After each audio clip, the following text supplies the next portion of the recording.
నమస్తే, welcome to Shri media. నేను విష్ణుప్రియ.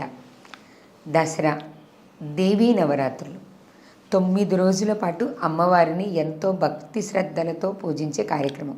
ఈ 9 రోజులు విధి విధానాలు ఎలా ఉంటాయి, అమ్మవారిని ఎలా పూజించాలి అనే దాని గురించి ఇప్పుడు మనం తెలుసుకుందాం. మనతో పాటు ఉన్నారు గురువుగారు సుధీర్ శర్మ గారు. గురువుగారిని అడిగి దాని గురించి సవివరంగా తెలుసుకుందాం. నమస్తే గురువుగారు. శ్రీమాత్రే నమః. శ్రీ గురుభ్యో నమః. దేవీ నవరాత్రులు ఆశ్వీజ మాసంలో దేవీ నవరాత్రులు చేస్తాం కదా గురువుగారు. దీనికి కూడా రకరకాల పద్ధతులు, రకరకాల సాంప్రదాయాలు వచ్చాయి. ముందుగా మా ప్రేక్షకులందరికీ ఉన్న ప్రశ్న, దీనికి ముందు మనం వినాయక చవితి చేసుకుంటాం గురువుగారు. అది ఎప్పటి నుంచో మనం చూస్తున్నాం. వినాయకుడిని మండపంలో పెట్టి పూజించి తర్వాత నిమజ్జనం చేయడం అనేది. ఈ మధ్య కాలంలో అమ్మవారికి కూడా ఇలా 9 రోజుల పాటు మండపాలు కట్టి విగ్రహాలు పెట్టి పూజలు చేస్తున్నారు.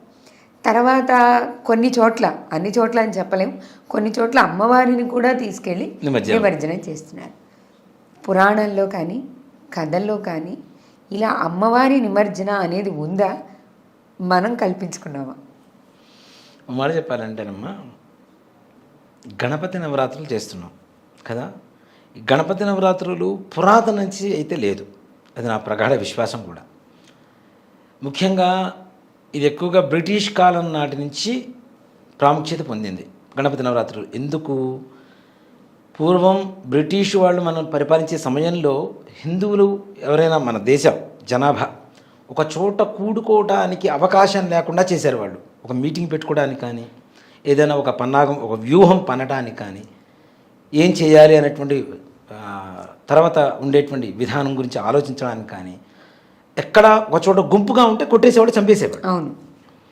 ఇలాంటి దీంట్లో లాల్ బహదూర్ శాస్త్రి గారు గణపతి నవరాత్రులు అనేటువంటి ఒక సబ్జెక్ట్ తీసుకొచ్చారు. ఆయన అందరూ ఒక చోట కూడుకున్నా, గుంపుకున్నా అంటే వంక గణపతి. వీళ్ళు చేసేది ఏంటంటే భవిష్యత్ ప్రణాళిక ఆలోచించడం కోసం, ఉద్యమం కోసం చేసినటువంటి ఒక ప్రక్రియ. దాన్ని మనం మన నిత్య జీవన విధానంలో కలిపేసుకున్నాం కదా. ఖచ్చితంగా చేయాలి గణపతి నవరాత్రులు అనేటువంటిది. ఓకే, చేయటం వల్ల తప్పు లేదు. పిల్లలు అందరూ కూడా చూడ కూడుకుంటూ ఉంటారు. ఒక కమ్యూనిటీ అనేది ఒక పెరుగుతూ ఉంటుంది. అలాగే వాళ్ళకి కమ్యూనిటీ స్కిల్స్ పెరుగుతూ ఉంటాయి. పిల్లలకు కూడా ఎవరితో ఎలా మాట్లాడాలి, ఏం చేయాలి, ఒక బాధ్యత, ఒక దైవం, భక్తి, ఇవన్నీ కూడా పెరుగుతుంటాయి. దాంట్లో ఏ రకమైనటువంటి ఇదే లేదు. అసలు వినాయక చవితి చేసేదే మన ఆరోగ్యం కోసం చేస్తున్నాం. మట్టిని తీసుకువచ్చి పూజ చేసి ఏకవింశతి పత్రాలతో పూజ చేసి స్వామివారికి, ఆ ఏకవింశతి పత్రాల్లో కూడా ప్రతి ఒక్కటి మనకి ఆరోగ్యాన్ని ఇచ్చేటువంటి పత్రాలే ఉన్నాయి. ఆయుర్వేదిక్ మెడిసిన్స్, కంప్లీట్గా రోగ నిరోధక శక్తి కలిగినటువంటి పత్రాలే అవన్నీ కూడాను. పూర్వకాలంలో కూడా చూడండి, జలుబు చేసినప్పుడు ఏం చేసేవాళ్ళు, జిల్లేడాకు తీసుకొచ్చి నిప్పుల మీద కాల్చేసి ముక్కులో పిండేసేవాళ్ళు. పిండితే టపి టపి టపి అని తుమ్ములు వచ్చేసేవి, ఉన్న లోపల ఉన్న కఫం మొత్తం పోయేది, మరుసటి రోజుకి ఫ్రీ అయిపోయేది. అలాగే ఉత్తరేణి, దాని సంస్కృతంలో కూడా అపామార్గం అంటుంటారు. అంటే మార్గం లేనటువంటి చోటుకు కూడా చొచ్చుకుపోయేటువంటి మా మెడిసిన్ అది కదా. అంటే ఎలాంటి రోగాన్నైనా నాశనం చేసేటువంటిది. అలానే మారేడు షుగర్ తగ్గిస్తూ ఉంటుంది. అట్లా ప్రతి ఒక్క దానికి ఒక రోగ నిరోధక శక్తులు ఉన్నాయి. అందులో మనకి భాద్రపద మాసంలో వర్షాకాలంలో కాబట్టి కొత్త నీరు పాత నీరు కలిస్తే తాగితే రోగాలు పెరుగుతాయి, ఇన్ఫెక్షన్స్ ఎక్కువ వస్తుంటాయి. దగ్గు కావచ్చు, జలుబు కావచ్చు, జ్వరాలు కావచ్చు, ఈ దేహం ఎక్కువగా నొప్పులు, బాగా బాడీ పెయిన్స్ కావచ్చు, ఇవన్నీ కూడా ఎక్కువగా వస్తుంటాయి, ఇన్ఫెక్షన్స్. కొత్త నీళ్లు పాత నీళ్లు కలిసినప్పుడు తాగినప్పుడు నీళ్లు రోగాలను ఎక్కువగా పెంపొందిస్తాయి. కాబట్టి వినాయకుడికి చక్కగా పూజ చేసి, ఆ పూజ ఇప్పుడు మట్టికి ఉండేటువంటి లక్షణం ఏంటి, జననం ఉంది, లయ ఉంటుంది, దాంట్లో కలిపేసుకుంటుంది, మరలా వృద్ధిని కూడా ఇస్తూ ఉంటుంది. మొక్క ఒక విత్తనం పెడితే మొక్క అవుతుంది, చనిపోయినటువంటి శల్యమైనటువంటి బాడీని పెడితే ఏమవుతుంది, మొత్తం లోపలికి తీసేసుకుంటుంది కదా. సో రెండు ఉన్నాయి, లయం ఉంది, జన్మ ఉంది దాంట్లో, రెండిట్లో. అలాంటి పృథ్వీతత్వం కలిగినటువంటి వినాయకుడి విగ్రహాన్ని తయారు చేసి, మట్టితో తయారు చేసి, ఆయన తత్వమే పృథ్వీతత్వం కదా, వినాయకుడి తత్వమే. కాబట్టి ఆ పృథ్వీలో దొరికేటువంటి మట్టితో తయారు చేసి మనం చేసినటువంటి ఈ ఏకవింశతి పత్రాల్లో ఉండేటువంటి శక్తి కూడా ఆ విగ్రహం అబ్జర్వ్ చేసుకుంటుంది.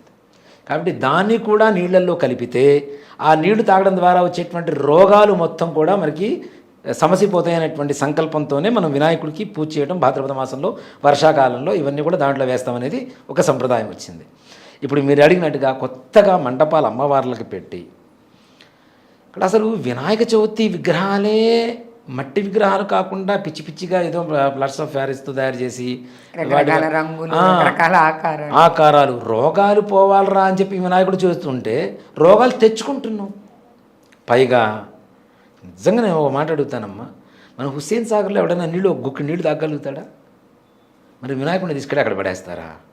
అది మహాపాపం కదా.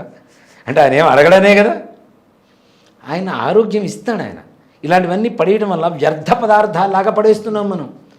వినాయకుడిని కూడా చక్కగా మన చేతులతో ఇట్లా చక్కగా మనం కలిపేసేవాళ్ళం పూర్వకాలంలో చిన్నప్పుడు. ఇప్పుడు ఏంటి, ఇస్సిరి కొట్టడమే.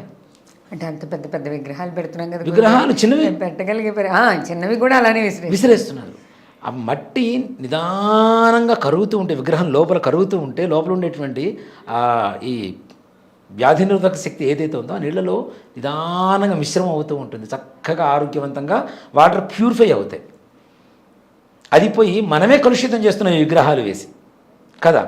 అట్లాంటి నీళ్ళలో అసలు నిమజ్జనం చేయకూడదు. పోని ఇంకొక కొంతవరకు మంచిది ఏంటంటే ఇట్లాంటి విగ్రహాలు తీసుకెళ్ళి అక్కడే చేస్తున్నారు కాబట్టి తాగే నీళ్ళలో కొంతవరకు శుభ్రంగా ఉంటుంది. అన్ని చోట్ల చేయకుండా కొంతవరకు అది నిజంగా అంటే అది ఆలోచన ఎవరు చేశారో తెలియదు. కానీ హుస్సేన్ సాగర్ అనేది చివరికి అంత అంటే దానికోసం మాత్రమే ఉన్నటువంటి ఒక పరివాహక ప్రాంతంలాగా పనికొస్తుంది మనకి. అలాగే ఇప్పుడు అమ్మవారి విగ్రహాలు మట్టితో తయారు చేయటం అనేది ఎవరు చేయరు, నెంబర్ 1. అలాగే ఈ ప్లాస్టర్ ఆఫ్ ప్యారిస్తో తయారు చేసి 9 రోజులు పూజ చేసి ఆ విగ్రహాలు తీసుకెళ్ళి నీళ్లలో కలపటం ఈ శాస్త్రాల్లో ఎక్కడా లేదు. పురాణాల్లో కానీ శాస్త్రాల్లో కానీ ఎక్కడా లేదు. అలాంటిది కొత్త ఒరవడి ఇంకా పెరుగుతాయి. ఇప్పటికే పెరుగుతున్నాయి అమ్మవారి మండపాలు కూడా ఇంకా పెరుగుతాయి. అంతంత విగ్రహాల్లోనే దేవుడు ఉంటాడా? అసలు రూపమే లేదు, నిరాకారుని నేను, అసలు నాకు ఆకారమే లేదు అని చెప్పి చూస్తున్నటువంటి దేవుడికి అంతంత పెద్ద పెద్ద విగ్రహాలు పెట్టేసి వాటిని తీసుకెళ్ళి ఎక్కడో పనికిరాని చెత్త నీళ్ళలో కలిపేస్తే అది ఎంతవరకు పుణ్యం వస్తుంది? 9 రోజులు పవిత్రంగా పూజ చేసుకుంటారు. నిజంగా మాట చెప్పాలంటే ఇంకా అమ్మవారి సంగతి కొంతవరకు బెటరు. వినాయకుడి పరిస్థితి మరీ ఘోరం, పాపం అయింది. ఆ ఖండం పెడతారు. నిజంగా నేను చూసిన సన్నివేశాలు చెబుతున్నాను, చాలా బాధాకరంగా ఉంటాయి. మన హిందువుల్ని ఇతర మతాల వాళ్ళు మాట్లాడుతున్నారు, కించపరుస్తున్నారు అంటే కేవలం కారణం మనమే. మనం చేసేటువంటి తప్పుడు పనులు, తప్పుడు ఆలోచన, మనం చేస్తున్నటువంటి మనకి తెలియక చేస్తున్నటువంటి విధానాలు, కొంతమంది తెలిసి కూడా బద్ధకంతో బరువుతో చేసేటువంటి పనులు. అఖండం వెలుగుతుంటే అక్కడికి వెళ్ళి సిగరెట్ వెలిగించుకోవడమా గణపతి దగ్గర? నా కళ్ళారా చూసా, నాకైతే ఎంత బాధేసిందంటే అంత బాధేసింది. అన్ని 9 రోజులు పవిత్రంగా పూజ చేసి 10వ రోజు తీసేస్తే నువ్వు మందు తాగుతావా? వినాయకుడి విగ్రహం తీసుకెళ్తూ 9 రోజులు తాకుండా ఉండే 10వ రోజు విగ్రహం అంటే అక్కడ దేవుడు లేడనేగా నీ ఆలోచన, విగ్రహంలో దేవుడు లేడనేగా. మండపం వెనకాలే తాగుతూ వెళ్తున్నారు గురుగారు. నిన్న నేను మొన్న చూశాను ఇక్కడ సరూర్ నగర్ దగ్గర. అసలు వాడు పెడుతున్న పాటలు ఆ డీజే సౌండ్లలో ఏ రకమైన పాట పెట్టకూడదు ఆ పాటలు పెడుతున్నాడు. 10 మంది కుర్రవాళ్ళు ఉన్నారు, 10 మంది చేతుల్లో మందు బాటిల్స్. అంత దానికి దేవుడు దేనికి? నువ్వు తాగాలని 10 మంది కలిసి కూర్చొని తాగండి, ఆయన పేరు చెప్పుకోవడం దేనికి? ఆయన్ని అపవిత్రం చేయడం దేనికి? తాగుతాడు, ఆయన దగ్గరికి పోయి జేబులో గణేష్ మహారాజ్ కానీ ఆ తాగిన మత్తులో అరుస్తూ ఉంటాడు. నువ్వు నోట్లోంచి వచ్చి తుంపుర మొత్తం ఆయన విగ్రహం మీదనే పడుతూ ఉంటాయి. ఇప్పుడు మందు నోట్లో ఉన్నది, అది ఎంతవరకు కరెక్ట్? అది ఇలాంటివి చేయకుండా ఉండడం ఉత్తమం. కానీ అమ్మవారి దగ్గర వచ్చేసరికి కొంతవరకు భయపడుతుంటారు. అమ్మవారు ఏం చేస్తుందో అని. అంటే దుర్గామ్మవారు రూపంలో పెడుతుంటారు కదా, ఎక్కువగా తాట తీస్తుందని ప్రతి ఒక్కరికి ఒక భయం అనేది ఉంది. కానీ అసలు అది కూడా మండపాలు ఎక్కడ బయట అమ్మవారిని పెట్టడం. ఇప్పుడు నీ ఇంట్లో స్త్రీని తీసుకెళ్ళి నువ్వు రోడ్డు మీద నిల్చోబెడతావా? నీ అమ్మని తీసుకెళ్ళి నువ్వు రోడ్డు మీద నిల్చోబెడతావా? నిల్చోబెట్టాం కదా. అసలు ఇది కంటిన్యూ అవుతుంది గురుగారు. అదే మండపం వినాయక చవితి చేసి 11 రోజులు తీస్తున్నారు దాన్ని. అదే మండపాల్లో దీపావళి, రాఖీ పండగ, క్రాకర్స్, రాఖీల పండగల షాపులా? రాఖీ పండగకి షాపు కట్టేసి అదే రోజు కొన్ని రోజుల తర్వాత మళ్ళీ క్రాకర్స్ పెట్టి అమ్ముకోవడానికి షాపులు కాదు కదా, దేవతలు కదా. వాళ్ళకు ఒక స్థానం అనేది ఉండాలి, ఒక పవిత్రత అనేది ఉండాలి. అమ్మవారికి ఎక్కడ ఉంచాలో మన ఇంటి స్త్రీని మనం ఎలా గౌరవిస్తామో అంతకంటే ఇంకా భయభక్తులతో అమ్మవారిని గౌరవించి పూజ చేసుకోవాలి. అవన్నీ తీసేసి మండపాల్లో పెట్టి పూజ చేస్తాము అంటే అస్సలు కరెక్ట్ కాదమ్మా. అది ఇప్పుడు రకరకాల ఆడవాళ్ళు పోతూ ఉంటారు, వస్తూ ఉంటారు, నానా రకాలుగా పొద్దున్నే స్నానం చేయకుండా చేసేవాళ్ళు తిరుగుతూ ఉంటారు. కొంతమంది మందు తాగేవాడు రోడ్డు మీద పోతుంటాడు, సిగరెట్ తాగుతూ ఉంటాడు కొంతమంది. ఇవన్నీ కూడాను అట్లా అది ఎంతవరకు కరెక్ట్? అసలు ఆ సాంప్రదాయం అనేది లేదు. అస్సలు లేదు. దాన్ని కొత్తగా తీసుకొచ్చారు. దయచేసి ఏదైనా అవకాశం ఉంటే మీకు దగ్గరలో ఉండేటువంటి దేవాలయాలకు వెళ్ళండి, నిత్యం అక్కడ పూజలు చేయించుకోండి, అక్కడ ఉండండి దీక్షగా. మరి అసలు ఈ సాంప్రదాయమే లేనప్పుడు గురుగారు మళ్ళీ చివరిగా తీసుకెళ్ళి నీళ్ళలో కలపడం అది ఇంకా దరిద్రం. నిజంగా ఇప్పుడు దసరా అంటే అమ్మ 10 రోజులు 10 శక్తులు ఉంటాయి మనకి. దాంట్లో మహాలక్ష్మి స్వరూపం కూడా ఒకటి ఉంటుంది కదా. ఈ మహాలక్ష్మి స్వరూపం లక్ష్మీదేవి గారు పూజ చేసేటువంటి విగ్రహం తీసుకొని నువ్వు నీళ్ళలో కలుపుతావు. ఇంట్లో నీకు లక్ష్మి వద్దా?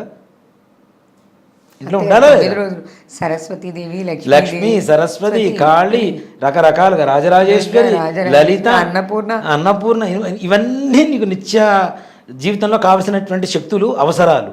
అన్నం కావాలి, విద్య కావాలి, జ్ఞానం కావాలి, పాప నివృత్తి కలగాలి, అలాగే లక్ష్మీదేవి అనుగ్రహం కావాలి. ఇవన్నీ ఇన్ని దేవతల స్వరూపంగా నువ్వు అమ్మవారిని పూజ చేసి తీసుకొని నీళ్ళలో కలిపితే ఏమొస్తుంది? మొత్తం పోయా. చివరికి అన్నం పెట్టి వాళ్ళు ఎక్కడికి తినే పరిస్థితులు వస్తున్నాయి. అంటే తెలిసి తెలియక చేసేటువంటి తప్పుల వల్ల. అలా అసలు ఆ సంప్రదాయం లేదు. దయచేసి 9 రోజులు పూజ చేసుకోండి, ఇంట్లో చేసుకోండి, లేదా దేవాలయంలో చేయండి. అంతేగాని మండపాలు పెట్టి అమ్మవారిని వీధులకు మాత్రం లాగవద్దు. అలా పెట్టి మళ్ళీ 9వ రోజు తీసుకొని మళ్ళీ నిమజ్జనం చేయడం ఇలాంటివి మాత్రం అసలు శాస్త్రాల్లో లేవు. శాస్త్ర సమ్మతం కానివి ఏవి చేసినా దేవత అనుగ్రహం అనేది ఎక్కడా కలగదు. దానివల్ల నువ్వు పెట్టిన 9 రోజులు పెట్టినటువంటి ఖర్చు మొత్తం దండగ తప్పితే ఏమి